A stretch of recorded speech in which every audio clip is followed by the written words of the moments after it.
Hello, अस्सलाम वालेकुम।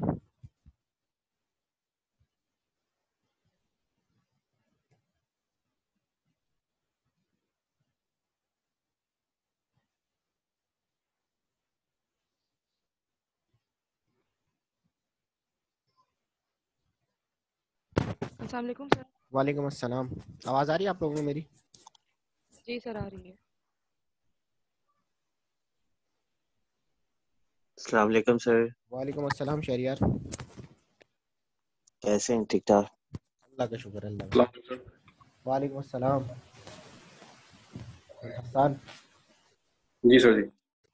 अस्सलाम वालेकुम सर। वालेकुम अस्सलाम। अभी पाँच ऐसा फटक। अस्सलाम वालेकुम सर। वालेकुम राहील। अस्सलाम राहील।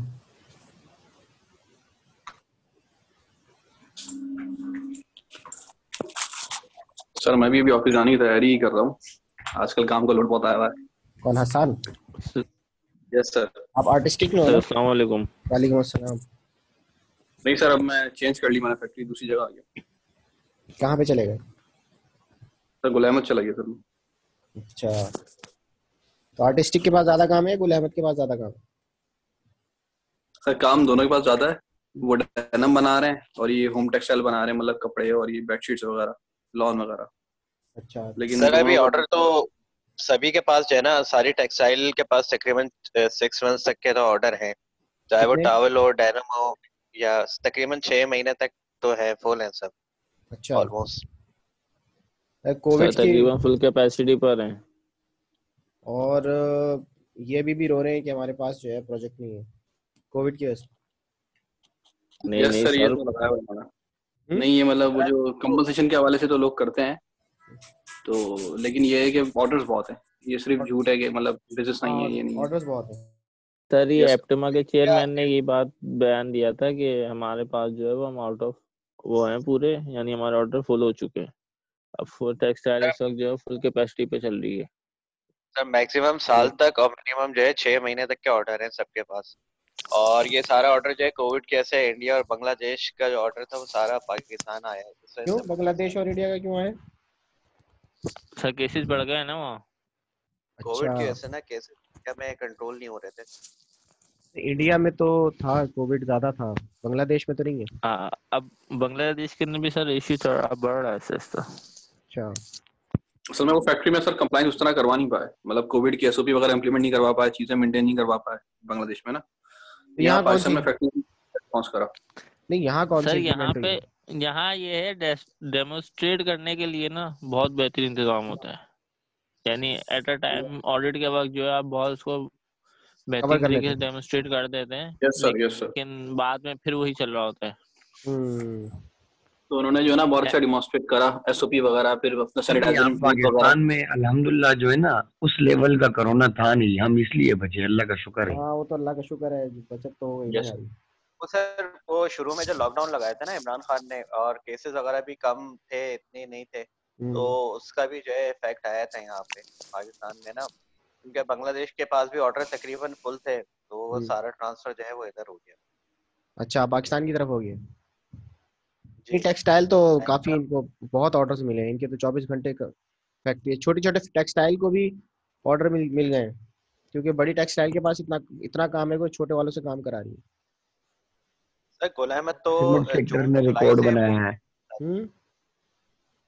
सर गुल अहमद जो है वो तो जुलाई से ही फुल कैपेसिटी पे स्टार्ट हो गई थी।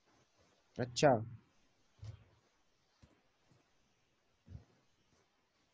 तो क्लास स्टार्ट करें या वेट करना है एक यस दो? सर। सर लास्ट लेक्चर से मेरे कुछ क्वेश्चंस थे। हाँ, कौन? तहसीन? सर तलब। तला? हाँ बोलो, तला पूछो। अच्छा सर, ये तो जैसे आपने टीसीआर का बताया कि वो दोबारा जो है ना अब स्टार्ट हो रहा है प्रोजेक्ट, तो ये आया था कि ये दोबारा होगी या नहीं होगी, ये क्वेश्चन जो है ना उस वक्त ही रह गया था, इसका आंसर मिल नहीं पाया था, तो सर शहरियार क्या बता जवाब है दें। इसका? है शहरियार? कौन सा सर? जी जी, दोबारा लास्ट रिपीट करें। लास्ट क्लास में हमने डिस्कस किया था कि केसीआर शुरू हो रही है दोबारा, कराची सर्कुलर रेलवे। जी जी। तो दोबारा स्टार्ट हो रहा है ना ये, तो इसका तो ईआईए होना चाहिए। सर, सर लाजमी होना चाहिए। तो कौन कहाँ हो रहा है? लाजमी होना चाहिए, लाजमी होना लेकिन चाहिए। ये उसकी वजह ये है कि उसकी वो जो रेलवे था उस पे जो अब तो रेजिडेंसीज आ गई है, एग्जैक्टली तो वही सोशल इम्पैक्ट तो आ रहा है। सोशल भी है और इसके साथ साथ सर एनवायरमेंटल भी है, क्योंकि बहुत सारी जगहें यहाँ पर जो पहले रेलवे लाइंस थी वो सारी खत्म हो गई हैं, उसके ऊपर हाँ रोड्स बना दिए गए हैं या रेजिडेंशियल कर दिया गया है या कोई प्लाजा खड़ा कर दिया गया उसके ऊपर। तो अब तो सर इसका एनवायरमेंटल EIA 2013-14 में भी हो चुका है। बाहर की एक कंपनी ने किया था और स्पार्को ने इनके साथ कोलैबोरेट करके नॉइस केसीआर का, का। वाइब्रेशन का। जी सर, जी सर। अच्छा, क्योंकि नॉइस और केस तो सर इसका वाइब्रेशन। नहीं बहुत हुआ पुराना था है। जिशान, ये उसका नहीं था, वो ग्रीन और ऑरेंज लाइन की यही हुई थी। नहीं नहीं, मैंने ग्रीन और खुद ऑरेंज पढ़ा लाइन है की तो कि मैंने पढ़ी थी, खुद पढ़ी थी। ग्रीन लाइन की और ऑरेंज लाइन की, जो ग्रीन लाइन हमारा प्रोजेक्ट स्टार्ट हुआ है इसकी तो ईआईए मैंने देखी है। वो ईआईए और इसकी ईआईए भी वालेकुम सर। वालेकुम अस्सलाम। ईएमसी ने की है मेरे ख्याल में, मुझे जो याद पड़ रहा है। जी जी ईएमसी ने की है ना? जी जी। हाँ, वो तो सर मैंने वो देखी है। आपने EMS में मुझे दिया था EIA करने का रेलवे का, तो वो उस हम्म। पे मैं वर्किंग कर रहा था, तो KCR का भी मुझे मिला था। अच्छा जी सर। अच्छा, चले। EIA नहीं होगी, वो ऐसी स्टडी होगी सर। EIA नहीं हुई है इसकी। केसीआर की नहीं हुई, लेकिन होनी चाहिए नहीं। मेरे हिसाब से तो होनी चाहिए। बहुत सारे इम्पैक्ट्स हैं, जो सोशल इम्पैक्ट्स तो बहुत ज़्यादा हैं इस प्रोजेक्ट के, जो कि अब ये स्टार्ट करेंगे तो अभी देखना इनको और क्या मुश्किलात आएंगी। बाल स्टार्ट करते हैं। आज मैं आपको, हम जो डिस्कस करेंगे वो IEEE रेगुलेशन पे आ जाते हैं डायरेक्ट, क्योंकि मिड टर्म भी स्टार्ट होने वाले। मिड टर्म का जो है डिस्कस मैंने ये करना था, लास्ट लेक्चर में भी डिस्कस किया था मैंने, कि मिड टर्म जो है आप लोगों ने असाइनमेंट बेस्ड देना है, क्योंकि मेरी डिस्कशन ये चल रही है कि असाइनमेंट बेस्ड हो तो ज़्यादा बेहतर है। यानी एक पर्टिकुलर डेट में 24 घंटे का मैं आपको टाइम दे दूंगा, टॉपिक्स दे देंगे।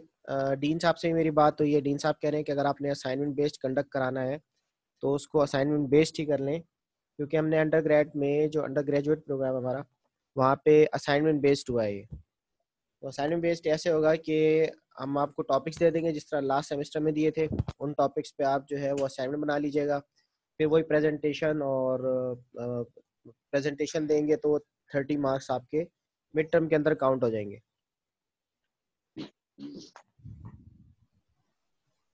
तो सर ये उधर ग्रेजुएट मतलब अंडर कि ग्रेजुएट एम्स में कैसा रहा है? हर जगह पे ऐसी, सही कामयाब तजुर्बा रहा है सर?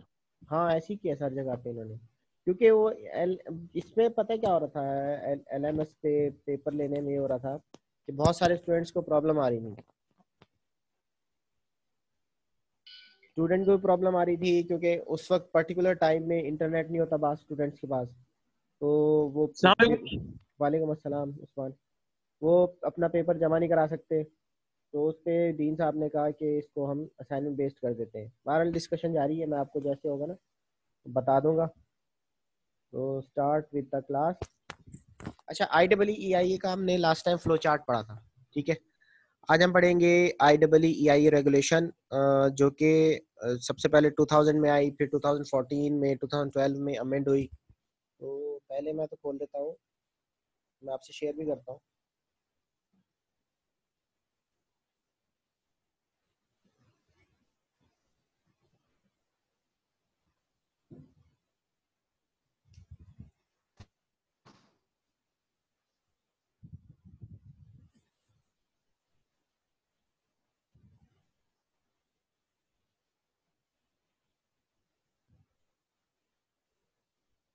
अच्छा, मैं स्क्रीन शेयर कर रहा हूँ।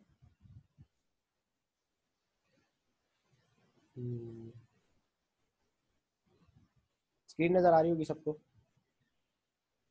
जी सर। जी आ रही है sir.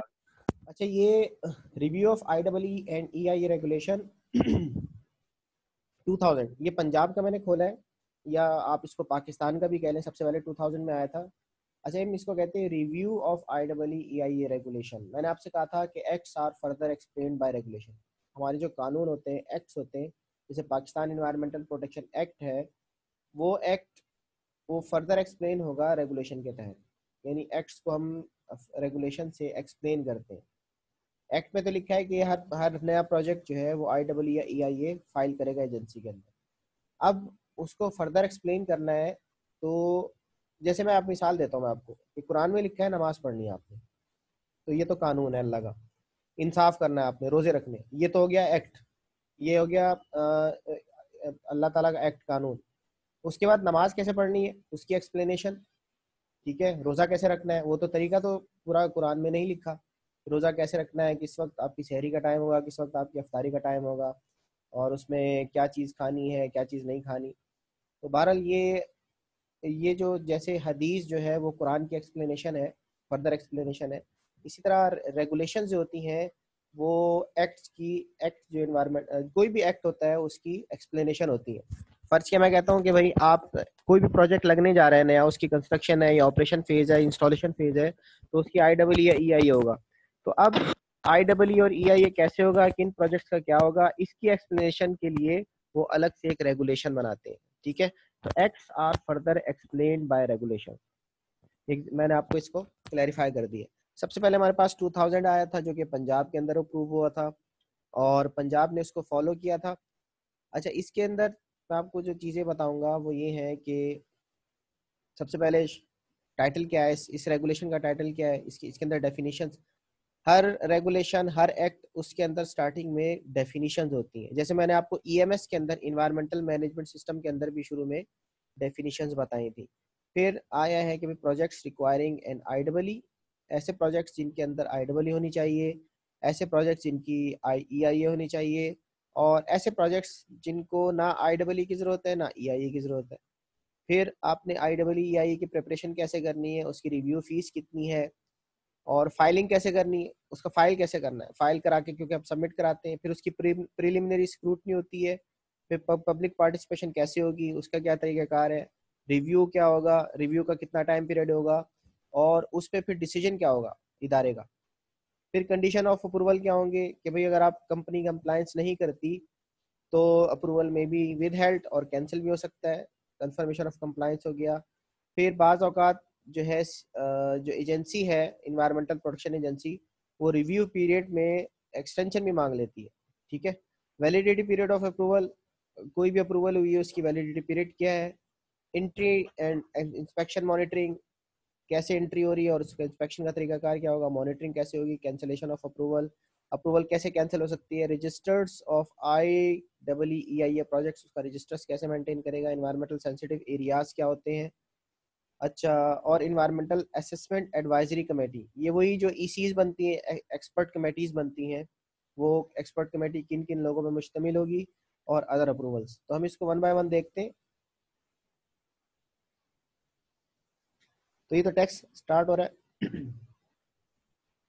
In exercise of the powers referred by section 33, इसका मतलब कौन बताएगा। SRO 339, ministry of environment, local government and rural development, government of Pakistan. In exercise of the powers confirmed या रेफर्ड बाय सेक्शन 33, इसका कौन मतलब बताएगा। पूछें किसी से, ये मुझे बताएंगे। तहसीन साहब हैं।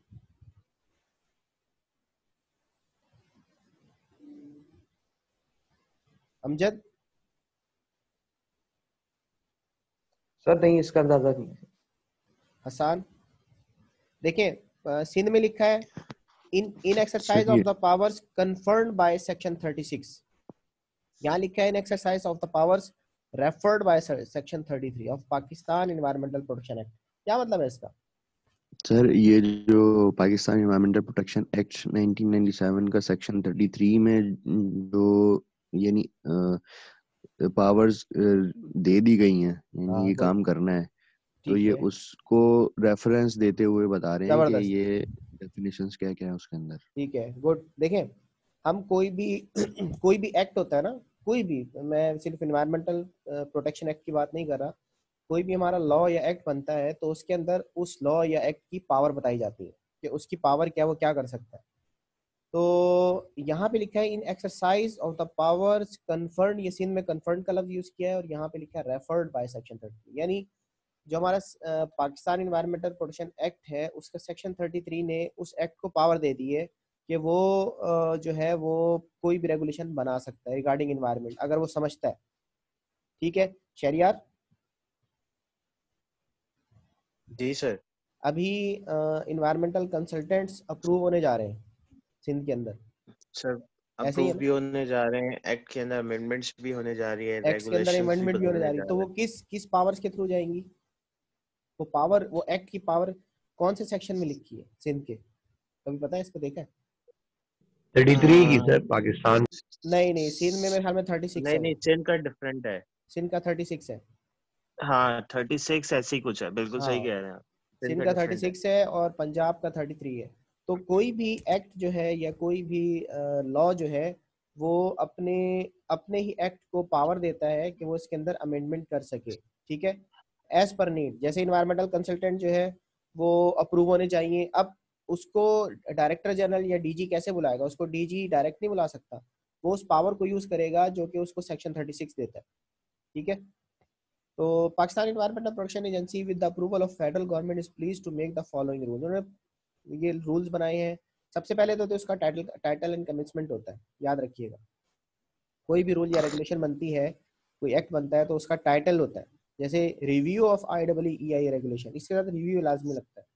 तो review of IEEE initial environmental examination and EIA regulation 2000, ठीक है। दूसरे नंबर पे क्या है? अच्छा, they shall come into force at once, ये नहीं होगा आहिस्ता आहिस्ता करके लागू नहीं होगा, ये एकदम ही लागू होगा। तो at force into force at once, एकदम पूरा लागू हो जाएगा। एक दफ़ा जब रेगुलेशन निकल जाएगी तो अब उसकी उसकी उसकी एक्शन में डिले नहीं होगा। डेफिनेशंस क्या है? अब इसके अंदर डेफिनेशंस है। फर्ज किया एक्ट का क्या मतलब है, यहाँ पे अगर नीचे कहीं एक्ट लिखा हुआ आ रहा है तो एक्ट से मुराद पाकिस्तान एनवायरमेंटल प्रोटेक्शन एक्ट है 1997, ठीक है। और डायरेक्टर जनरल से क्या मुराद है? Means director general of the federal agency. अगर वो प्रोविंस है तो प्रोविंशियल एजेंसी आ जाएगा।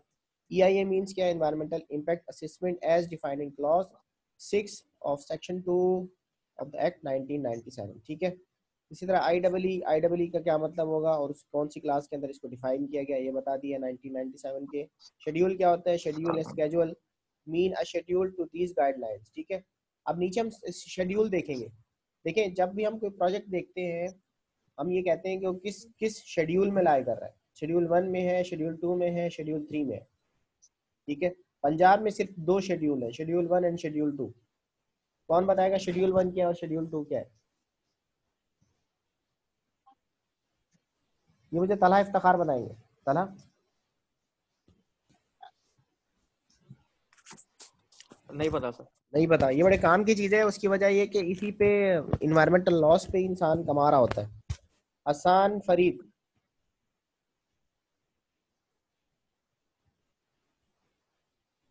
यहाँ पे स्केड्यूल लिखा है, स्केड्यूल 1, स्केड्यूल 2, और सिंध में स्केड्यूल 3 भी है, इसके अंदर 3 भी है।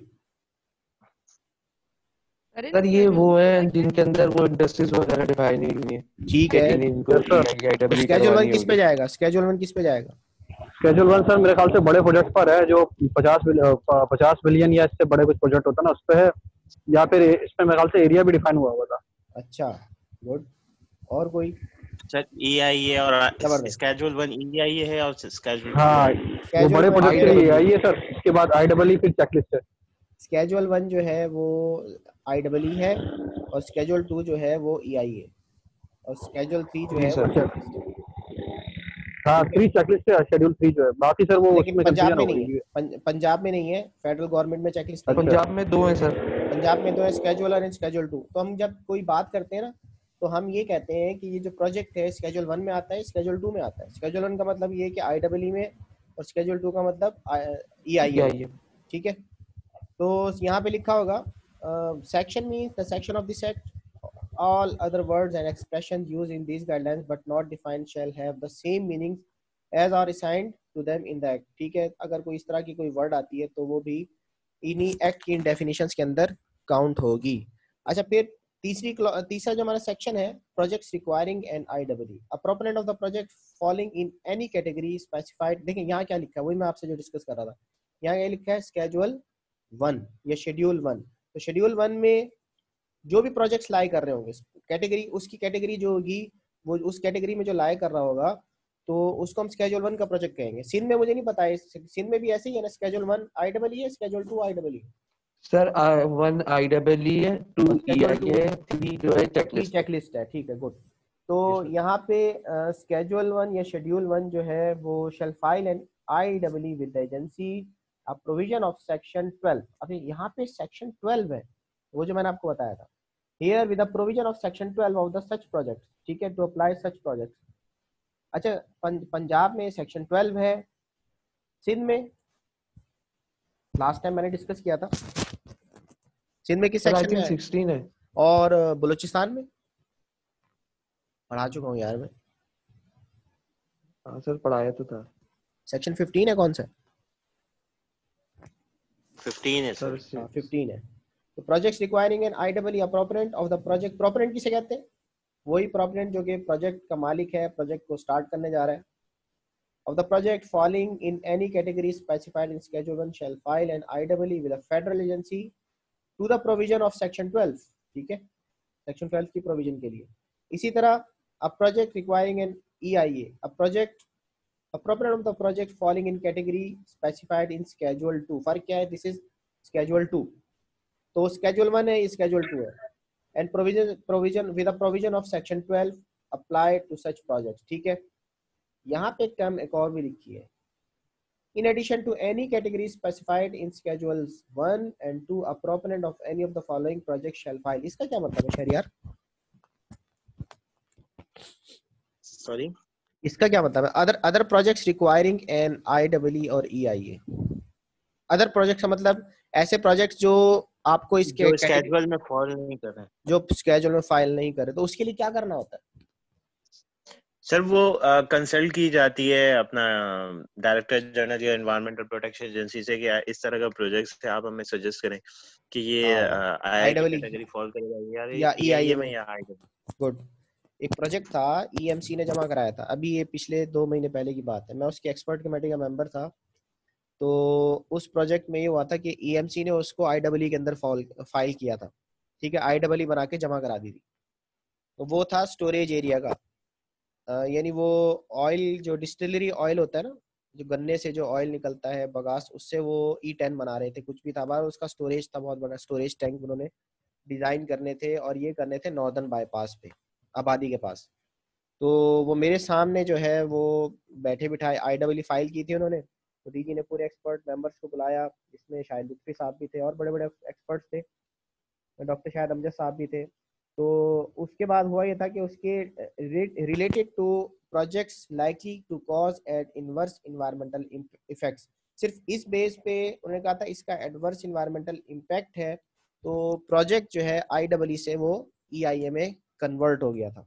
तो ऐसे बहुत सारे प्रोजेक्ट्स हैं जो कि इस लिस्ट के अंदर तो नहीं होते, लेकिन फिर वो एक्सपर्ट कमेटी या डायरेक्टर जनरल जो है रिगार्डिंग एडवर्स इन्वायरमेंटल इम्पैक्ट्स की बेसिस पे उसको वो करता है, असाइन करता है कि भाई इसकी स्केड्यूल 1 में फाइल कर रहा है, स्केड्यूल 2 में जा रहा है। For project not specified in schedule 1 and 2 but in respect of which the federal agency has issued guidelines. ऐसे प्रोजेक्ट्स ना जो कि ना स्केड्यूल 1 में है ना स्केड्यूल 2 में, तो उनका क्या करना है? पेट्रोल पंप का क्या करना होता है, ये कौन बताएगा मुझे? माहम सर वैसे तो एनवायरमेंटल चेकलिस्ट है, लेकिन होना IEE चाहिए। सर मैं थोड़ा सा इस पे डिस्कस करूं? बिल्कुल बिल्कुल, सबको हक है, बोले बोले। सर यहाँ सिंध में भी मैंने देखा है, जो मेरे पास आती है ना रिव्यू के लिए फाइनेंसिंग से पहले, उसके अंदर चेकलिस्ट पे भी है और IEE पे भी है।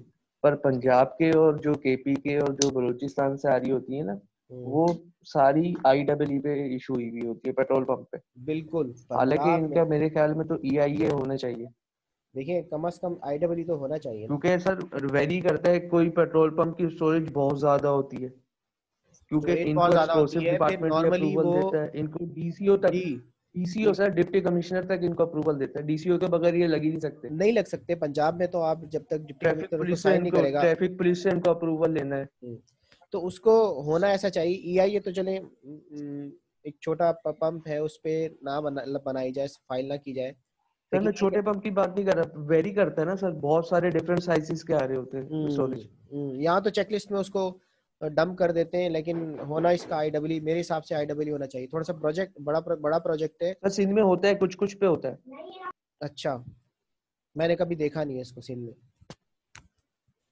अगर मैंने अब दोबारा रिव्यू किया और आया तो भी शेयर करूंगा इंशाल्लाह। अच्छा, चले बहरहाल ऐसे प्रोजेक्ट्स जो कि स्केड्यूल 1 और स्केड्यूल 2 में नहीं होगा, लेकिन फेडरल एजेंसी उसका गाइडलाइन इशू करेगी। क्यों? उसके कंस्ट्रक्शन और ऑपरेशन से पहले या कंस्ट्रक्शन और ऑपरेशन के लिए। ठीक है, और याद रखिएगा दो चीजें accompanied by undertaking and affidavit that aforesaid guidelines shall be fully complied with। अच्छा, मैंने पंजाब में दो तीन मैंने EIA फाइल की थी, तो उसमें वहाँ पंजाब में प्रैक्टिस है कि कोई भी IEE या EIA फाइल होगा तो उसकी एक अंडरटेकिंग और एक एफिडेविट जो है प्रोपोनेंट जमा कराएगा, ये लाजमी है। सिंध में मैंने ये देखा है कि अगर वो एजेंसी जो है वो अगर मांग रही है तब क्लाइंट जमा कराता है, otherwise no undertaking no affidavit. लेकिन सर सिंध के लॉस में भी ये चीज मेंशन्ड है ना, वो तो जमा अलग। होने चाहिए। हाँ जमा होना हाँ चाहिए, करवानी चाहिए, जमा करानी लेकिन चाहिए, वो अलग है कि ये लोग करवाते ही नहीं है। करवाते नहीं है। तो एक अंडरटेकिंग क्लाइंट की तरफ से जमा होना चाहिए कि भाई वो कंप्लायंस करेगा regarding air emission, regarding water discharge, जो भी उसकी एमिशन होगी, डिस्चार्ज होगा फ्लोरा फाना के हिसाब से। मेरे पास अंडरटेकिंग की कॉपी भी है। पंजाब में होता है, पंजाब में लाजमी होता है, उसके बगैर एक्सेप्ट नहीं करते हो। जी सर, एफिडेविट भी मांगते हैं। ठीक है, तो जी। इसी तरह जो है वो आगे आ जाइए। Subject to regulation 3 federal agency. अब ये सारा है कि भाई लिस्टेड स्केड्यूल 1 में नहीं होगा, स्केड्यूल 2 में होगा, तो फाइल IEE करेगा, EIA करेगा। ठीक है, no direction under sub regulation 2 shall be issued without the recommendation in writing environmental assessment advisory committee. ये यहाँ पे भी बनती है और वहाँ पे भी बनती है कि गाइडलाइंस जो है वो इन्वायरमेंटल एडवाइजरी कमेटी उसको डिजाइन करेगी, या हमारे यहाँ एक्सपर्ट कमेटी कहा जाता है इसको। अच्छा, प्रेपरेशन ऑफ IEE और EIA, ये सेक्शन 6 की बात कर रहा हूँ आपसे। फेडरल एजेंसी में issue guidelines for preparation of an IEE और EIA। अच्छा, विद जनरल एप्लीकेबल। जी सर, ये जो फेडरल एजेंसी होती है ये सिंध और पंजाब दोनों के लिए काम करती है क्या? नहीं, फिर ये तो मैंने पंजाब का खोला है ना जी, तो ये सिर्फ पंजाब के लिए होती है फेडरल एजेंसी? पंजाब वाले फेडरल एजेंसी को फॉलो करते हैं। अच्छा, ये मैंने सबसे पहली वाली खोली। पंजाब का तो अलग से बना हुआ है ना, EPD बना हुआ है, लेकिन इस्लामाबाद वाले एरिया को देखता है। लेकिन वो बात सिंध वाले किसको फॉलो करते हैं? सिंध वालों की अपनी है,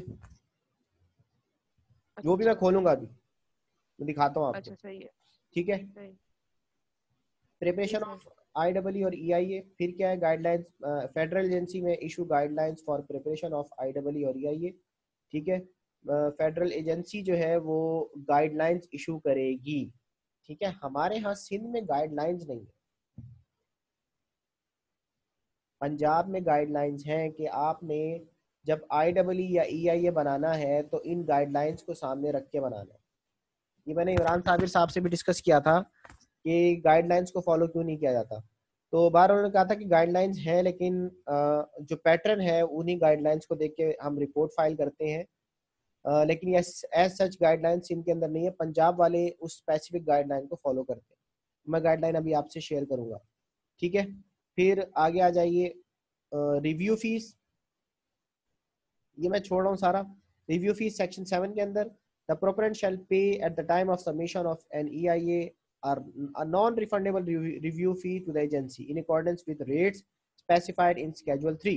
तो यहाँ पे Schedule 3 के अंदर, ये Schedule 3 का मतलब क्या है कि वहाँ पे उन्होंने उसको रेट्स दिए हुए। रेट्स का मतलब ये है कि अगर IEE बनेगी तो वो 15,000 रुपये का या 15,000 का उसके साथ चालान जमा होगा या पे ऑर्डर जमा होगा, और अगर IEE EIA है तो वो 30,000 का है। सिंध में बहुत ज़्यादा रेट है। सिंध में IEE का जो है वो 100,000 है, यानी 1 लाख रुपया है, और EIA का जो है 200,000, 2 लाख रुपए रिव्यू फीस है।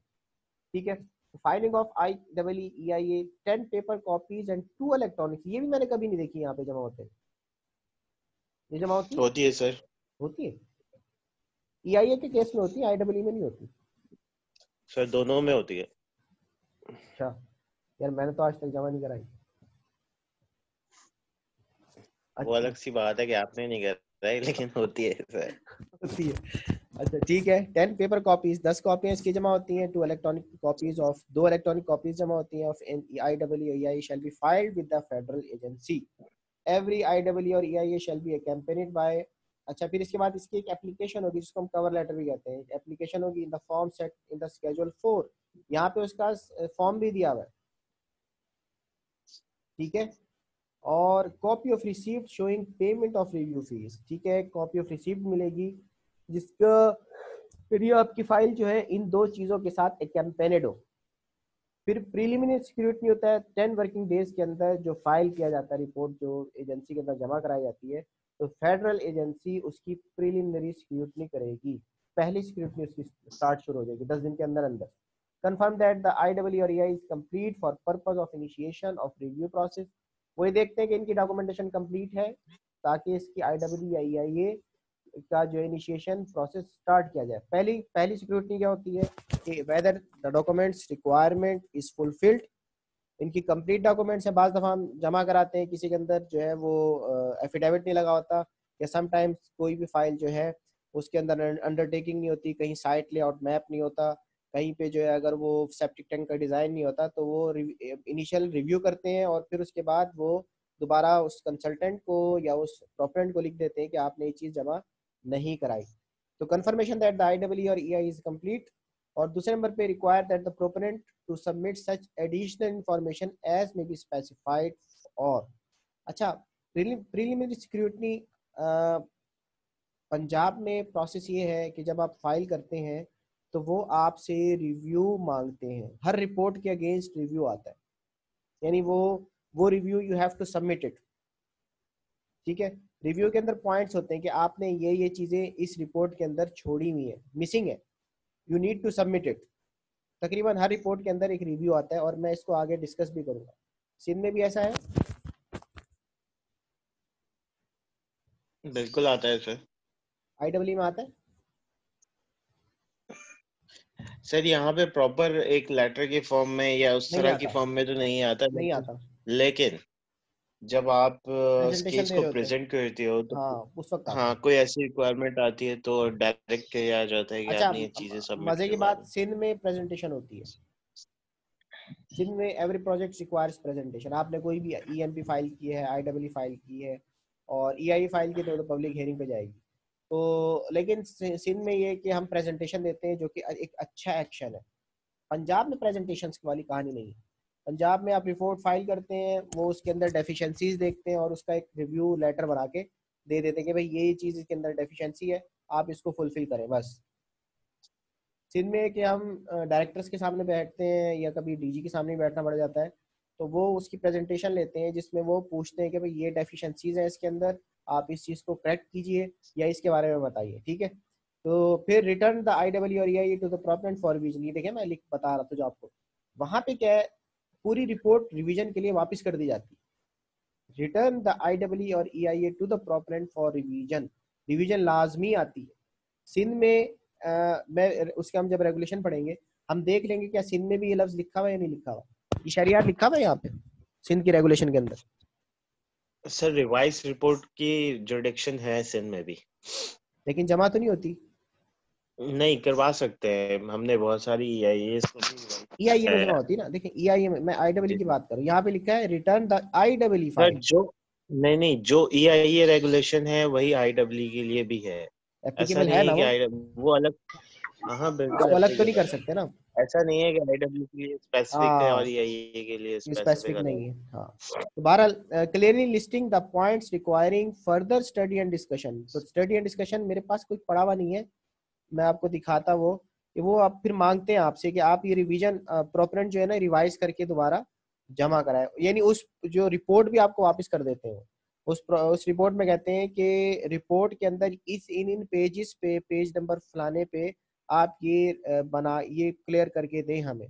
तो बाकायदा आपको जो 10 कॉपियाँ शुरू में जमा कराई थी उसके अलावा भी आपको एक कॉपी और रिवाइज रिपोर्ट की जमा करानी पड़ती है। ये वहाँ पंजाब के अंदर प्रैक्टिस है, ठीक है। बाहर इसके आगे हम देखते हैं कि public participation in case of an EIA the federal agency. सिर्फ EIA के केस में, मैं यहाँ पे IEEE नहीं लिखा हुआ, EIA के केस में federal agency shall simultaneously with issue of confirmation of completeness, जो भी कंप्लीटनेस हो जाएगी उसके बाद वो कहते हैं कि भाई आप जो है वो पब्लिक नोटिस दें। ठीक है, यहाँ पे लिखा हुआ है cause to be published. Regulation 9 कहता है कि उसका कॉज पब्लिश बताएं, मतलब in any English and Urdu national newspaper, ये साफ लिखा हुआ, यानी आपको एक इंग्लिश या एक उर्दू न्यूज़पेपर के अंदर इसको पब्लिश कराना है ताकि लोगों को इसकी अवेयरनेस हो जाए। हमारे यहाँ कौन सा अखबार जिसमें पब्लिश होता है? जसारत में, ज्यादा जसारत में हमारे यहाँ भी नहीं 3 में होता है, किसी भी अच्छे 3 न्यूज़पेपर में, ये तो इंग्लिश उर्दू सिंधी। इंग्लिश उर्दू और सिंधी जी। तो वो जंग में तो कभी नहीं देखा हमने। जंग में भी आता है, डॉन में भी आता है, काविश में आता है। सही, ठीक है। तो इन एनी इंग्लिश और Urdu national newspaper a public notice mentioning therein the type of project, उसमें क्या क्या बताएंगे आप देखें। नोटिस के अंदर क्या बताया जाएगा? नोटिस के अंदर हम टाइप ऑफ प्रोजेक्ट बताएंगे कि भाई कैटेगरी उसकी क्या है, उसकी लोकेशन क्या है, name and address of the proponent, उसका प्रोपरेंट का नाम और उसका एड्रेस क्या है, and places at which the EIA of the project can subject to the restriction, वो कहीं की रिस्ट्रिक्शंस में तो नहीं है, ये भी हम बताएंगे क्योंकि ऐसी प्लेस के अंदर तो नहीं है। ठीक है, इसके बाद आप आगे आ जाइए। फिर क्या होगा? Notice issued under sub regulation 1 shall fix a date time and place for public hearing. फिर हम क्या करेंगे? पब्लिक पार्टिसिपेशन 2 तरीकों से होती है, मैंने आपको बताया था। पब्लिक पार्टिसिपेशन जब रिपोर्ट हम फाइल कर लेते हैं तो उसके बाद एक हम करते हैं कि भाई इसको जो है वेबसाइट पे डाल देते हैं। दूसरा तरीकाकार ये, क्योंकि 2000 बहुत पुरानी रेगुलेशन बनी हुई है तो यहाँ पे वेबसाइट का तस्करा नहीं है, लेकिन होता ये है कि हम 1 महीने के लिए रिपोर्ट जो है वो वेबसाइट पे उसकी सॉफ्ट कॉपी जो है अपलोड कर देते हैं, वो इदारा करता है, एजेंसी करती है। और इसके साथ साथ दूसरी पब्लिक पार्टिसिपेशन का तरीकाकार ये है कि हम उसको इंग्लिश और उर्दू नेशनल न्यूज़पेपर्स के अंदर, नेशनल न्यूज़पेपर, ठीक है, और उसका एक नोटिस देते हैं जिसके अंदर 3-4 चीज़ें हम इंक्लूड करते हैं, उसकी कैटेगरी क्या है, उसकी एग्जैक्ट लोकेशन क्या है और प्रोपरेंट की डिटेल्स क्या है। ठीक है, फिर उसके बाद जो है नोटिस के बाद एक फिक्स डेट को फिक्स किया जाता है कि इस दिन पब्लिक हियरिंग आ रही है, उसका टाइम ये होगा, उसकी प्लेस या वेन्यू ये होगा। ठीक है, ताकि उस पर कोई कमेंट्स आए तो उसको एड्रेस किया जाए। फिर डेट जो फिक्स हो जाती है, shall not be earlier than 30 days, ये एक और बात भी आ गई, from the date of publication of notice. ऐसा नहीं कि मैंने अखबार के अंदर जो है नोटिस दिया, न्यूज़पेपर के अंदर मैंने आज का दिया और 5 दिन के बाद उसकी हियरिंग रखवा दी, नहीं, वो shall not be earlier than 30 days, कम से कम 1 महीना जो है आपको उसके अंदर टाइम देना है ताकि लोग उसको रिव्यू करके उस पर पॉइंट्स बना सकें। ठीक है, तो दूसरा ये है, the federal agency shall also ensure that the circulation of the EIA to the concerned government agencies and solicit their comments thereon. अच्छा, इससे क्या मुराद है, कौन बताएगा? कौन बताएगा? ये मुझे बताएंगे, ये मुझे कंजा बताएंगी। नाश्ता तो नहीं करने चलेंगे ना तुम लोग? नहीं था। अच्छा, कंजा इससे क्या मुराद है? 30 दिन के लिए हमने टाइम दे दिया, 30 दिन से पहले नहीं होगी। अब इससे क्या मुराद है? फेडरल उसके बाद जो इसकी फेडरल एजेंसी जो है वो इंश्योर करेगी कि इसकी EIA की जो रिपोर्ट है वो क्या कहते हैं सर्कुलेट हो गई है हर जगह पे, यानी मेरे हर जगह क्या मतलब कि गवर्नमेंट, एक मिनट में पढ़ के बताती हूँ। Federal agency shall also ensure the circulation of EIA to the concerned government agencies को sir and solicit their comments thereon। मतलब फेडरल एजेंसी जो है वो इंश्योर करेगी कि जो EIA की रिपोर्ट है वो सर्कुलेट हो गई कंसर्न गवर्नमेंट एजेंसीज को। कंसर्न से मुराद ये है, देखिए कंसर्न से मुराद ये है कि अगर कोई पर्टिकुलर प्रोजेक्ट है तो उसकी कंसर्न एजेंसीज को भी एक लेटर भेजा जाता है कि भाई आप इस पब्लिक हियरिंग में आएंगे। जैसे मिसाल के तौर पे कमर्शियल प्लाजा बन रहा है, एक मॉल बन रहा है, जहाँ मॉल बनते हैं, मैंने आपसे डिस्कस किया था, जो मॉल तारिक रोड पे बन रहा था, तो जब कोई मॉल बनता है कमर्शियल एरिया का तो उसके अंदर जो है वो ट्रैफिक वालों को लाजमी पीपा जो है या पीपा या जो गवर्नमेंट एजेंसीज हैं, वो सॉरी इन्वायरमेंटल प्रोटेक्शन एजेंसीज है, उनको लेटर लिखती है कि आप इस प्रोजेक्ट के अंदर आएंगे। ठीक है, उनका एक रिप्रेजेंटेटिव आता है। कोई ऑयल एंड गैस का लग रहा है तो हमारे यहाँ ओगरा का कोई रिप्रेजेंटेटिव आता है कि भाई इसको देखना चाहिए, ऐसा ही है ना शहरियार? जी सर, बिल्कुल सर। ठीक है ना। अक्सर आपने हियरिंग में देखा होगा कि वो कंसर्न एजेंसीज को अक्सर डीजी साहब भी कह रहे होते हैं, डायरेक्टर जनरल, यार आपने उनको इन्फॉर्म नहीं किया, ये लोग क्यों नहीं आके बैठे इस हियरिंग के अंदर। तो उसका मतलब ये होता है कि पर्टिकुलर जो उस प्रोजेक्ट से रिलेटेड जो गवर्नमेंट एजेंसीज हैं या कोई गवर्नमेंट एजेंसीज ना भी हो, कोई एनजीओ है, तो उनको भी हमें नोटिस